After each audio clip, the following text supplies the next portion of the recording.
Many like proof of stake better because it solves a lot of issues. Number one, centralization. If you watch our overview video of proof of work versus proof of stake, you'll remember we mentioned that proof of work blockchains give people who purchase powerful hardware devices a greater chance of winning the mining reward.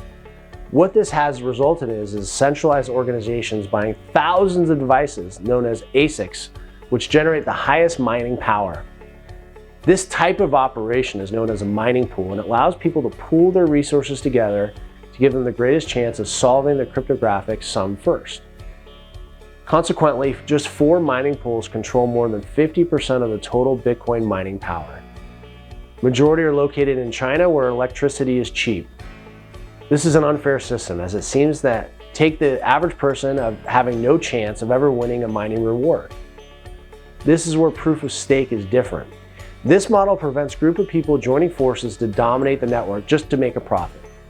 Instead, those who contribute to the network by freezing their coins are rewarded proportionally to the amount that they invested.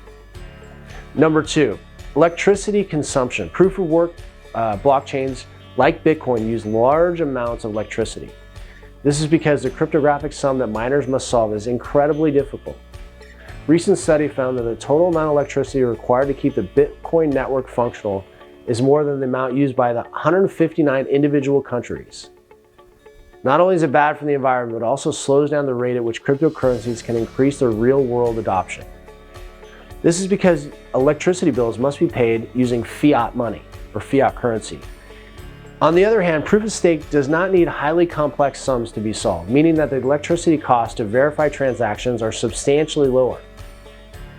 Number 3, the great attack is when a group of people or a single person gains more than 50% of the total mining power. If that happened in proof of work blockchain like Bitcoin, it would allow a person to make changes to a particular block. If the person was a criminal, they could alter the block for their gain. A recent example of a 51% attack happened against the Verge blockchain, which allowed the hacker to walk away with 35 million Verge coins. At the time of the attack, this amounted to a real-world value of 1.75 million. When using a proof of stake consensus mechanism, it would not make financial sense to attempt to perform a 51% hack. For these to be achieved, someone would need to stake at least 51% of the total amount of cryptocurrency in circulation. The only way they could do this is to purchase the coins on the open market. If they decided to buy an amount this substantial, then the real-world value of the coin would increase along the way. As a result, they would end up spending significantly more than they could gain from the attack. Not only this, but once the rest of the network had realized what had happened, that person could lose all of their stake. What are the disadvantages of the proof of stake model? There are some. Some people feel that proof of stake help the rich get richer. This is because the more coins you can afford to buy, the more coins you can stake and earn. However, this is almost no different from the proof of work consensus mechanism, whereby wealthy miners can simply purchase thousands of ASIC devices. Next, it allows people to verify transactions on multiple chains, which proof of work doesn't. The reason this could be an issue is that it might allow a hacker to perform a double spend attack. This is when somebody transfers funds to somebody else, but before the transaction is confirmed, they manage to spend the funds again. Under normal circumstances, such as an attempt would be prevented when all the other miners on the network see it.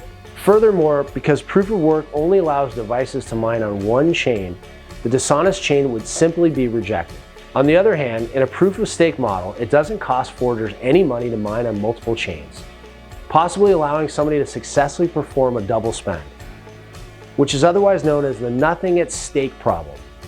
In reality, there's no consensus mechanism that satisfies everyone.